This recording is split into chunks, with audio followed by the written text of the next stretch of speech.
Hi, I'm Anna Graceman, and you're watching In Time. Hi Anna. Thanks for Hey. popping onto the show. Yeah, Uh, thanks for having me. for people that aren't familiar with Anna, she's been in the game far longer than a lot of us, but she's still very young and very early on in her career. Uh, you started, well, you didn't start there, but you appeared on America's Got Talent back in like 2011, right? Yeah, I did. Um, Yeah, but I had. yeah, Yeah, I had been actually releasing and writing music for quite a few years, even before that. So, yeah, and you were about 11 years old when that happened. yeah, I was 11. How was that then? So I mean, I mean, being an 11-year-old, that must have been like terrifying to jump up on a stage, start singing songs, and in a competitive nature as well. Yeah, it definitely was. I feel like actually, as I've gotten older, I've gotten more nervous performing. And thinking back on being on the show and doing things even before that, I wasn't as nervous as I am now. I mean, Yeah, that's such a young age as well to start. How did you originally get started singing, and how did you get into it? Yeah, I grew up in a small town in Juneau, Alaska, and my mom always sang. So people kind of wonder how I even got involved with music being in such a small town in such a remote place. But my home was actually just very full of music. So my mom sang, she had a great love of Motown music, and my dad loved classic rock. So just had a lot of music going on, and I always started just singing out melodies, even before I could speak words. So I would just sing. And then I discovered the piano at around 4, just kind of wandering around my grandparents' house. They had it upright, and I could not even see the keys, but I would just press the keys and music would come out. And I just loved that. And so I actually asked my parents to put me in piano lessons. And so I would sit through like 30, 45-minute lessons as a 4-year-old, and I just loved it. And then I actually wrote my first song when I was 6. And that kind of happened because I was put into school and learned that I love to write stories. So I kind of realized that I could write stories and then put that with my love of music. And that's kind of how songwriting came about for me. I mean, so with your first song, do you have any recollection what it was about? Yeah, actually, like my first full completed song was called So I Cried. And I was 6 when I wrote it, and it was actually inspired after hearing a loved one of mine talk about someone that they loved who had passed away. And it was kind of my first time talking about something like that. And I guess I sort of understood it in a way, thinking about how would I feel if I lost someone that I loved. Hearing this loved one of mine talking about it, they were so upset, you know. And even as a 6-year-old, it resonated with me. And so I ended up putting those feelings into my first song. That's wow. actually like a really mature take on a song. I thought so. I I cried. know. I was like, oh, you got told off and you wrote a song about it. Right. I know. I know. A lot of people have thought, like, oh, lots of kids cry all the time, you know? So I cried. But no, actually, there was some deeper meaning behind it. Yeah. Did the early piano lessons? I mean, it's probably quite an obvious answer, but did the early piano lessons help you out with writing the tunes? Obviously, at such a young age, I'd imagine children don't really understand the idea of keys or chords Yeah. or notes. So how did that all go? Yeah, no, it definitely helped. I think, you know, thinking back on it, one thing that piano lessons taught me was to be patient and to just actually sit down at the piano and take the time to like play what you're hearing or to read music or to just not get bored of sitting and waiting for something to come about because it takes a little time, you know, it's not instantaneous. So being able to sit in a piano lesson and learn how to be patient with yourself, that was probably the biggest learning factor. Yeah. So continue the piano lessons through your teens? I did do piano lessons on and off up until I was about 16. Yeah. Was it classical studies, or was it just how to just pretty simple piano lessons? It you know, it varied depending on the piano teacher. I had piano teachers that were classically trained. I had jazz and blues pianists that would teach me. And I also had, you know, piano players that weren't really teachers, but they were artists. So they would know different things about performing and playing with a piano, that they were able to teach me those things. Yeah. So It sounds like you were exposed to quite a few styles of music. And for someone at such a young age, I mean, I remember personally, it was only rock and roll in the house, and that was from my dad. yeah. So until I discovered my favorite bands, it was kind of just that. But I suppose growing up and, you know, having different styles being taught to you, that must have helped your writing as you've matured and gotten older. Do you ever find, how can I phrase this? What kind of artists would you say like influence your styles from different genres? So, you know, have you got any jazz artists or classical artists or even just pop artists? Yeah. I really connect with artists that have a lot of soul in their music, whether it be in their voices or in the instruments that they play or the stories that they tell. So, you know, I connect with Adele, Amy Winehouse, a lot of Motown artists, you know, Aretha Franklin, Diana Ross. And then I always connect with the songwriters in the music industry. So I think of like Carole King, and I think of, obviously, the Beatles are always an influence for everyone. But, you know, it kind of ties into a bunch of different things behind my influences all over the place. So you started off. I mean, you're born and raised in Alaska, right? Which is like really far west of America. To be honest, I don't even know how.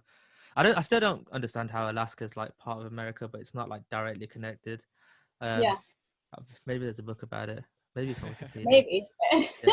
Yeah. But you're now based in Nashville, Tennessee, right? Yeah, When did you make that move? I've been in Nashville for about 6 years.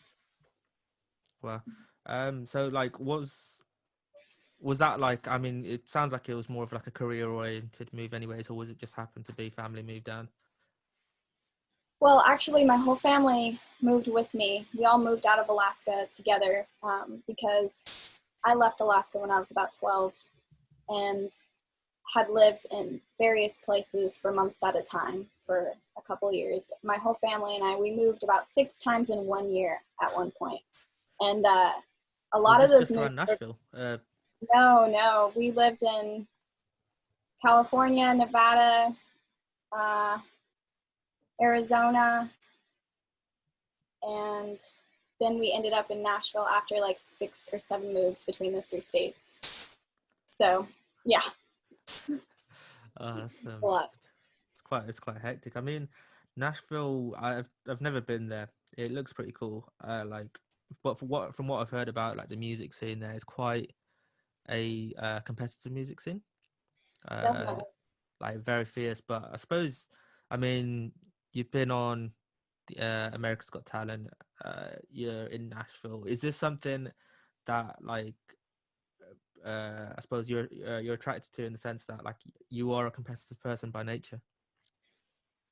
Well, I just have a strong passion for music. So I feel like that's really what drives me in being here. And it's inspiring to be around so many other musicians and songwriters living in other states where there isn't really a prominent music scene. That's really what inspired me and my family to move here, was the fact that there were other people that had the same sorts of passions and love for music. So I enjoy being around other people that are competitive and writing and pursuing music because I'm only able to learn from it and grow from it. So it's been really positive. Is there ever any pressure about like being around those talented people? Because obviously there's so many in Nashville, and we've had guests on talk about the scene and talk really highly about it. I'd imagine that it can be quite intimidating sometimes. Definitely. Yeah, no, I think one of the most intimidating things for me is when you're in like a bar or a venue, music venue, and you're on stage with these amazing musicians and they'll just be jamming back and forth. And, you know, I enjoy playing the piano. I feel like I have my own sort of skill set playing the piano, but you have these musicians that are just, that's their life, is just shredding the guitar or just playing a blues 12 bar, you know, just amazing musicians. So that's definitely intimidating, is being on stage with some of those musicians. It's really fun, but it's also inspired me to like learn things that I never thought I would want to learn and push myself to want to be as good as them. Even if I may never be as good as them, it's exciting. So, yeah. How do you find playing gigs in Nashville as opposed to everywhere else in the country? One thing that I've noticed is that the people in Nashville are really excited to hear music. So you'll have music venues where it's just dedicated to sitting and listening to music as it would be in an arena or a stadium. It's like, you're not there to eat, you're not there to talk or visit, you're there to listen to music. And I found that to be really unique. So that's been nice to experience. You know, when you're on stage, you want people to enjoy what you're doing and actually care and listen. And I found that people really do here. And so that's nice. Yeah, I mean, we've had a few guests on talk about that. And they always mention that, you know, they have a tour and they might have 10 fantastic dates. And then they'll have one where the crowd was just abnormally quiet. But it really could be, you know, where they are in the country. It's just how they act. Have you ever had an experience like that where it was almost completely different to the rest of the tour? I think it honestly depends on the types of people that are there. Yeah. Honestly, I don't want to say age groups, but that definitely changes the energy. Like if you have a group of people that are willing to shout and cheer and clap and stand up, then that has a totally different energy than maybe some people who just kind of want to relax and maybe chill. So I've noticed that for sure. Yeah, I mean, that's so like about 6 years ago as well. So, I mean, you've been in Nashville for quite a while, I guess. And you mentioned about playing with other people. Was like prior to being in Nashville, because I'd assume in the small town of Alaska there weren't too many opportunities to like have jam sessions and play with other people. Was this like the first big sort of set of opportunities you were getting? Well, before I really started performing live in Nashville, I'd actually, like I mentioned, I lived in Nevada, so Las Vegas is one of the places that I lived, and I actually did a couple residencies there. So I had 2 different residencies that came about because of America's Got Talent. I was able to perform one time for a set of days at Caesers Palace Coliseum, and then a second set was at Palazzo Venetian. So they're quite nice venues and these huge hotels with casinos, and you have people that just come in and just want to hear something and experience Vegas. And so it was the first time I was there, it was quite a few acts from my season of America's Got Talent that performed, and then the next time I was there, it was the season after me. They had invited me to come back, and we actually did 50 shows in a row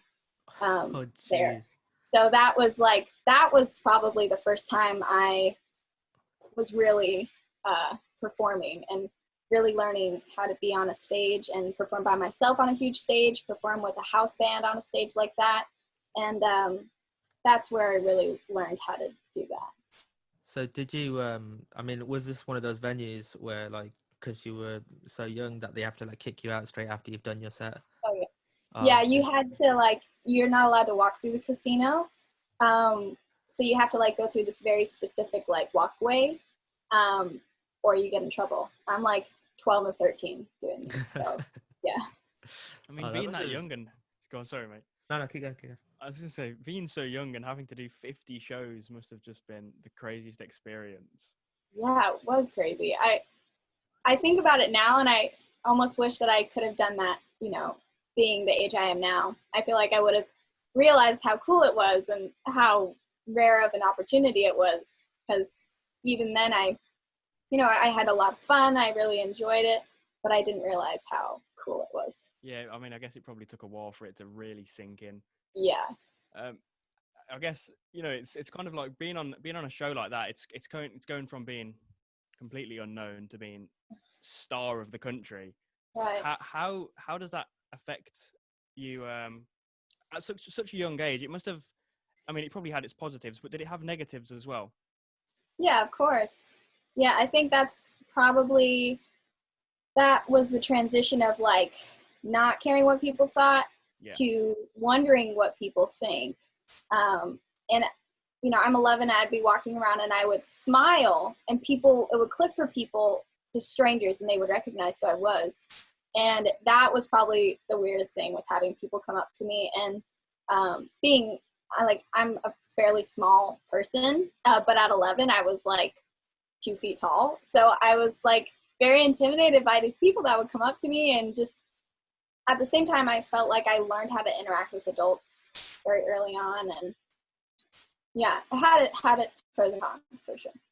And has that gotten better over the years, you know, as you've matured and different music has come out? And I'd imagine different fans of different genres have kind of flocked to you, and, you know, has the experience of meeting fans changed over the years?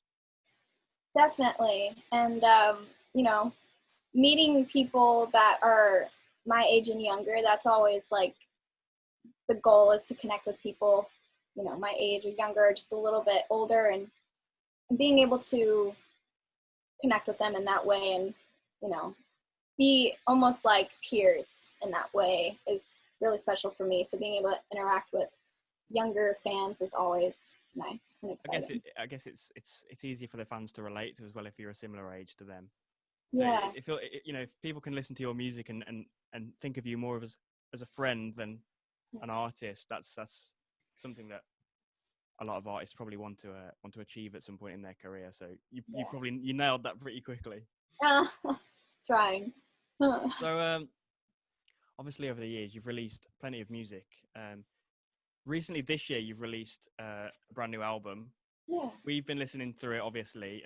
Really good. We enjoyed it a lot. However, it was released in quite an uncertain time. Yeah. We've had a bit of a crazy year, obviously. Was there any hesitation in releasing it during the pandemic? Honestly, all those songs had been previously released except for 2 of them. Right, okay. I had released a song and a video every month for 2019. And so it was kind of, honestly, I was just trying to wrap it all up and have something tied up with a bow to finish up that project. And things definitely got crazy in the world. And, you know, I definitely had to adjust some plans, but I think it didn't change anything negatively. It was great to get music out, and also I felt like it was important for me to contribute in a way that maybe could bring something positive to somebody. You know, I'm not able to do a whole lot else, but being able to contribute my talents in a way that might be able to help someone was really the positive thing of releasing music at this time. So that's really what I was hoping for. I think it's I mean, it sounds like it was the execution of it was still like almost immaculate in terms of, you know, being so active in 2019 that it's like you know, the release was still set for success in that way. And I think it's there's some really strong tracks coming out of it as well, which I hope they do even better. But with if we go back to 2016, I think Graceman Trio, so Yeah. a family band. Yes. It's a big departure from your solo work. Yeah. So how, like, was this always something you wanted to do with? They're your siblings, right? Yeah, they are my siblings. Was this always something you wanted to do with your siblings? And was this the sound that you expected when you sat down with them and started playing? You know, it kind of happened gradually. It wasn't really anything that I think any of us had planned out. I'm the oldest sibling, and I had been doing music for quite a few years, and I would travel a lot. My family would be kind of separated, and they started picking up the instruments on their own. And after we started finding time to perform in just to our family, you know, and started writing and started to cultivate maybe our own sound, we had already started making the move to Nashville. And so we moved to Nashville, and we found these opportunities to play live in ways that we'd never had before as a group. And so we started really pushing that opportunity to play together. And so that's where it really started to develop, was here in Nashville, and we had a lot of small venues that we were able to perform at. So the sound just kind of grew itself. We hadn't really thought about where it would go, but having a guitar in the mix and having drums in the mix totally changes the dynamic of where you can go, and opened a lot of doors for writing and things that I'd never thought about writing, or things I'd never thought about constructing as far as instrumentation, was because of my siblings and their skill set and what they were able to bring. And so it created something really unique. How does the writing process look for that band? Do you all contribute, or is it just you? It's different. My sister and I usually write the lyrics and melodies, and but all of us create our own instrument parts, and that really develops the song as we go. And usually the songs that we would release and we would play, we would all be writing in the room together. So we would all be creating our parts in the instrumentation, and then I would have my notebook, and I would just be, as we were going, I would be recording melodies or writing down words, and it would just kind of happen that way. Would you say, have you got any more releases for the future for the Graceman trio? I have no idea. Things have shifted a lot. Yeah. Everybody's gotten a little bit older and has kind of put their focuses into their own passions and trying to figure out, school for the future or career choices for the future. And all of us love performing together, writing together, playing together. But I don't know if that will be a thing that happens in the future. It totally depends on where everybody goes with their career and school and everything. So then, I mean, you had those records, and then you've been releasing your own songs in between. Something that's happened more recently is you appeared on NBC Songland. Yeah. So, I mean, we're not too familiar with the show. I don't suppose you could just fill us in on like the concept of the show, and like, because you landed a pretty big deal coming off of it, but yeah. I forget that it's mostly directed towards people in the US, which is a bummer because it's an awesome show.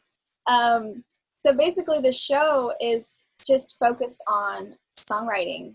That's what I think is unique about the show, because there's so many singing shows, talent shows, but this show is solely focused on songwriting. So you have 3 major songwriters, Shane McAnally, Esther Dean, Ryan Tedder, and they are the 3,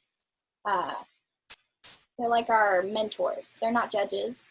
And every episode you have a different artist and different songwriters, and they go in, they pitch a song to this particular artist, and 3 move on from that round to the next round and get paired up with Shane, Esther, Ryan, and you work on rewriting the song or directing the song in a focus that could fit the artist. You perform twice, and then the artist picks a song to cut, and that's basically the gist. So it's quite an interesting thing, because I mean, I suppose the artists that get dropped, you can't really like blame one or the other, because it's got to be the perfect combination of both, right? The artist and the songwriter. You got to have a good measure between it. I like the concept of it, actually. But yeah. You came out with a pretty good deal where you've co-written a song for the Tokyo Olympics, I believe. Yeah. Which, so is Bebe Rexha performing? Right. Yeah. So it actually was a unique episode because Bebe ended up loving parts of 2 songs that she'd heard, and she wanted to take pieces of both. And so for the first time in Songland history, there ended up being 2 winners, and it turned into this one song that she is going to release as a part of her album. And then also it'll be used to promote the 2021 Tokyo Olympics coming up. I mean, that's a pretty prestigious event.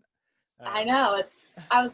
Someone asked me recently, so was that like on your dream board? And like, you were really just like, no, I didn't know this was an option. Like a song for the Olympics. I Okay. didn't know that was a thing, but I guess what an incredible thing to have on your resume. That is. It's crazy. Yeah. I mean, will the song come out alongside the event, or will it be released beforehand? I'm not quite sure when it'll be released. I think Bebe, she wants to release her album at the right time. Yeah. And so she's just coordinating and paying attention to where the world is at, because I know she wants to be attentive and, you know, sensitive to the things that are going on. So Yeah, and I mean, at the point in the world at the moment, we don't even know if the Olympics is gonna happen. I know. So it might end up being the 2021 Olympic song for all we know. Sorry, 2022. Yeah, I know. say. Just keep pushing it. Yeah. Yeah, 2023. Yeah. Who knows? Still, that when that comes out, that'll be a proud moment, I'd imagine. Yeah. I mean, it's the like you just mentioned, 2021, 2022. It's like that with gigs right now in music, right? Yeah. I mean, I have gigs started up again in Nashville or in America? No major tours, I don't think. There are smaller venues that, you know, they're able to keep track of how many people are in there and keep precautions going. But I don't think major tours have started up. No major festivals or anything either. So you've got a live stream gig coming up on the 21st, right? Yeah. Have you done many of these yet? Honestly, it's still new for me. In these times, I've honestly just focused on songwriting for the most part. It must be pretty weird. Like, I mean, do you have to? How are you prepping for it? Like, because it's not necessarily like, oh, this is the point where I'm gonna stick the microphone into the crowd and be like, yeah, you know the words. Yeah, right. Yeah, no, it's mostly just like me in my room practicing songs, maybe thinking about what I might say in the middle. But yeah, that's basically it. I guess we've had to get used to, performing like this. Obviously, everything's been shut for so long. Did you have any gigs booked before lockdown that had been cancelled? I had actually started branching out into like Sofar shows. Oh, really? Okay. Yeah, I was gonna do quite a few of those, and I did one in January before things took a turn. So does Sofar work the same in the US as it does here? Sofar for us is like gigs in people's lounges and people's kitchens and things like that. Yeah. I mean, I've never played one myself, but I bet that's a pretty cool experience to get the chance to do something like that. Yeah, it's neat. How does that actually come about? Do they approach you, or is it kind of something that you have to request? You have to request. There are a few people that I've met here that are with Sofar, so they've kind of directed me on like how to make the requests and how to make it happen. But they set up a lot of them, but I think there's opportunities for a lot of people to actually be a part of it. Yeah, do you think it's more intimidating playing in front of like a Caesers Palace crowd or like a group of people sitting on the floor in their lounge? Because I think for me it would be the lounge. I'd be more scared to play that. Yeah, no, that's how I feel too. It's definitely very up close and personal. Yeah, you can almost hear a pin drop in the room. Yep.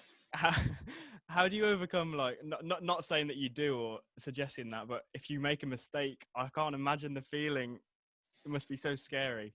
Yeah, no, I definitely make mistakes a lot. I think you just kind of have to like just keep pushing through, pretend that you didn't make a mistake, because most of the time people don't even realize, like, it's different when you're in the room with people performing live rather than if you're listening to a recording and there's a mistake. It's like you're just in the moment and it's like good vibes and it's fun, and so I don't think people are as particular, so you just kind of have to pretend it didn't happen. Yeah, for sure. And I guess like we keep mentioning this on every episode, but we spoke to Adam Neely recently, who's a YouTuber, and he mentioned something about making mistakes, and he basically said that repetition legitimizes. If you make a mistake, if you make another mistake the same, people will just think it's meant to be there. Yeah.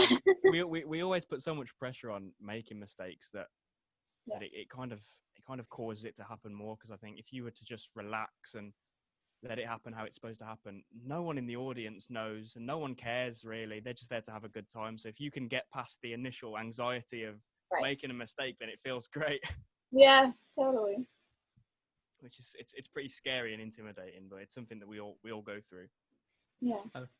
Something to I suppose I want to move on to as well is your 2020 album, The Way the Night Behaves. It came out May of this year, 2020, May 29th, 2020. Like how how did the title come about? I always have to try and figure out like, oh, what, like, in terms of the meaning behind it. Yeah. The last song on the album is called Night Follows, and as I mentioned, most of the songs have been previously released, but 2 of them hadn't been, and I wanted to add something new to the album, so I picked Slip and Night Follows, and those 2 songs have a lot of importance to me, but especially Night Follows. And so The Way the Night Behaves is actually a line in that song that has meant a lot to me, so I wanted to capitalize on that. No, that's I think that it makes more sense now. Like, you know, I suppose in a way then it makes the album a lot more personal to you, regardless of what anyone says about it, or, you know, like it is an album you've written for yourself almost, Yeah. which is like pretty cool, I guess. And all your releases so far, or has it been all your releases ever? Like they're all self-released, right? You're on your own label. Yeah. How have you found that? Like, do you find, so you've grown up with music, and the music side of things will come a lot more natural, I assume, to like the business and the rest of the industry side of things. Was this like a big learning curve for you? Yeah, especially as I've gotten older and taken things on more on the business side, because I definitely had help from my parents. You know, when I was younger, of course I didn't know how to do the business side. I was just writing music and playing music, but as I've gotten older and I've wanted to take those things over, it's definitely been a learning curve. And being an independent artist has a lot of perks. I've been approached by labels many times over the years, and I've just not found the right fit for me. And I love being able to choose what songs I want to release, being so involved in the music and my image. I feel like being able to do that is of much more importance to me than, you know, getting a large sum of money or being on radio. Right now, that's kind of where I'm at. I mean, that's a really respectful approach to music in general. We speak to a lot of artists that self-release as well, and it always seems to have its positive effects. Like, obviously, like you mentioned, you're in complete control of the music and of course your image as well. Have you ever found this difficult though? Because I'd imagine it's hard in promotion ways and marketing ways. It's probably a lot more difficult than having Warner Bros. Fund you or something like that. Yeah. So how do you go about, promoting your music and marketing strategies and things like that? Yeah, no, that's been the challenging thing for sure. It's been a very slow organic growth, which is awesome because everyone who's involved is there for a reason. They're excited to be there and excited to be a part of the music. And being on these television shows have been a huge boost to my eyes and ears and listeners' growth.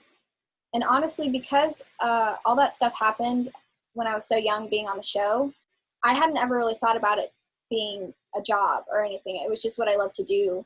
But after being on the show, there was definitely like, oh, now you release music every once in a while and you have a PR person that gets you articles and things like that, things that I'd never thought about. And so I've always kind of just looked at it as, this is my passion, this is what I want to do. And if I can make money doing that, then that's really all I need. That's really all I want, is to just do what I love and make a living doing that. So that's kind of just how I've approached it. Obviously it gets a little expensive.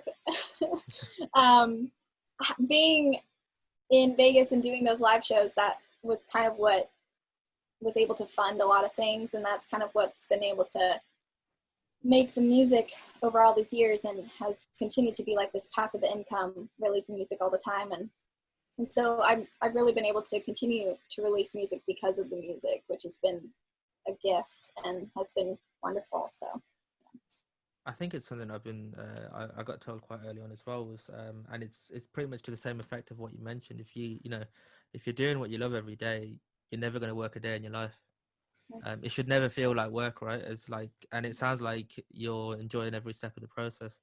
And the organic growth you mentioned, I think it only makes it more of an experience for the fans that you do have, because it's the gratuity on both ends, right? Where Yeah. you can connect with them a lot better than you know, just I think it's very different when like for like pop stars that people know their music but they don't know too much about the artist, because they never really bother to connect on that level because there's never been a need or a wanting to. Whereas it feels like on your platform it's much more accessible in that way. Yeah. Yeah, But and for me, I feel like I'm a songwriter first, always. So being able to have my voice on these recordings, release the music, be an artist, connect with people, like that's just an added bonus for me. Like honestly, my true passion is songwriting. So being able to focus in on that and connect with other artists, other people through other releases, that's like the goal for me. And being able to connect with people as an artist too is just like something extra. so as a songwriter, do you write for other people often, or do you like, how do you find it if you do? Yeah, before I started releasing music again in 2019, I had actually signed to a publishing company, and I was there with them for a couple of years. And I'd spent those 2 years just purely focused on writing for other people. And that's kind of what started that passion of writing songs for other people, other projects, sync projects, which are like TV, movie, and video games and commercials, things like that. And it's definitely a unique experience to kind of sit in somebody else's shoes and have them tell you their story or get a brief, like what they're looking for in a song and things like that, and just kind of sit in a different mindset. And it's fun though, because it's almost like being an actor. You're living somebody else's life or telling a story that maybe isn't yours, but you're able to draw from your own experiences, your own emotions, and put that into a song that tells somebody else's story. So that's been really fun, actually. I think it's something I've never it sounds like it's a really cool thing to do, to like, be able to write from a perspective, which I always envy songwriters with, that are able to do that as well, which is like, it's a really cool skill to have. One last thing, I guess, before we let you go. I was just sort of flicking through your YouTube channel, and I noticed that from like 10 plus years ago, you had like a viral video. I think it It's was actually my labeled. little sister. Is that your little sister, 5-year-old? Yeah. Yeah. Doesn't want. I thought that was you the whole time. No, that's my little sister. Yeah, Yeah. 5-year-old needs a job before getting married. I remember seeing that. The weird thing is, I remember seeing Really? it like 10 years ago, That is and hilarious. Yeah. yeah, I That's my never little sister. thought. I never thought at some point. I mean, I thought it was you, but yeah, I'd be Yeah, interested. no. She's the guitarist in Graceman, so that's her Oh, now. wow. But Oh, jeez. yeah. Yeah. But yeah, that was just a little fun little fact that sort of happened to come across. I'm like, oh. Yeah. Yeah. But no, so how are the next few months looking for you in terms of releases and music and everything? Yeah, I actually, so after the album, I wanted to kind of capitalize on those 2 songs that were newer, Yeah. Slip and Nightfallow. So I had remixes come out for those over these past couple months. And I'm actually getting a Christmas song all figured out, and that's going to come out in November. And like I said, as a songwriter, focused a lot on sync lately, because when you're the artist on those songs that are in TV and movies and commercials, that's where you actually make a little bit of upfront money. And it's really fun. It's nice to know that those songs have a place somewhere. Because when you're writing for artists, things can change, people's lives change, people's feelings change. So when you're writing for somebody else and their life is changing, you've written all these songs specifically for them, but then they don't feel that way anymore. And those songs are just like, they don't apply to really anybody. And so writing for sync, writing for TV, movies, like it has a certain sound, and when you're writing for that sound, it has a place somewhere. And that's nice to know as a songwriter that those songs could go somewhere rather than just sitting on a hard drive. So I've kind of focused on that and working on that. So I'll be having some songs come out specifically for sync over the next few months and next year. Awesome. Well, we really appreciate you coming on to chat to us, Anna. It's been really nice to talk to you. Is there anything that you'd like to plug or talk about before we let you go? Well, thank you guys for, having me on. It's been great to talk to you guys too. And yeah, I mean, you guys can find my social media. It's just Anna Graceman all over the place. So I'm easy to find, and YouTube and Spotify. Yeah. Awesome. Okay, guys, so go and subscribe and like the video, and obviously go and check out Anna Graceman's stuff. And we'll see you next time. Thank you very much for coming on, Anna, and it's been really good to chat.